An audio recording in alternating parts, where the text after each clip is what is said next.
नांदेड दक्षिणचे आमदार मोहन हंबर्डे यांनी काल नितीन गडकरी यांची भेट घेतली। त्यानंतर मोहन अण्णा देखील भाजपच्या वाटेवर असल्याच्या चर्चेला उधाण झालं। नेमक्या या चर्चेमध्ये किती सत्यता आहे हेच सांगण्यासाठी आपल्यासोबत स्वतः नांदेड दक्षिणचे आमदार मोहन अण्णा हंबर्डे आहेत। अण्णा, एबीपी माझामध्ये आपलं हार्दिक स्वागत आहे। काल तुम्ही नितीन गडकरी यांची भेट घेतली, काय कारण होतं? माझ्या मतदारसंघातील धनेगाव आणि सोनखेड हे मागील 3 वर्षापासून रखडलेली कामं होती।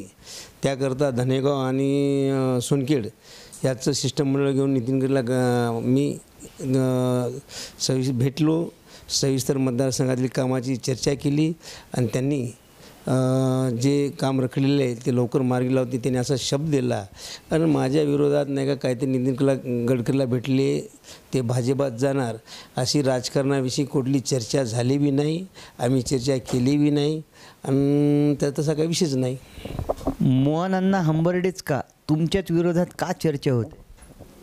आता माझ्या विरोधात का चर्चा होते तुम्हाला माहीत नाही। लोकसभेला 18,000ची लीड भेटली ना, आज शोरली विधानसभेला सुद्धा ही काँग्रेसचीच उमेदवार निवडून येणार आहे ही सगळ्यांना एका विरोधकाला माहीत आहे।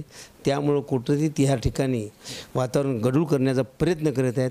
तरी मी आज तुम्हाला प्रसारमाध्यमातून सर्वांना कळवतो, मी काँग्रेसमध्येच काम करणार आहे, भाजपमध्ये जाणार नाही।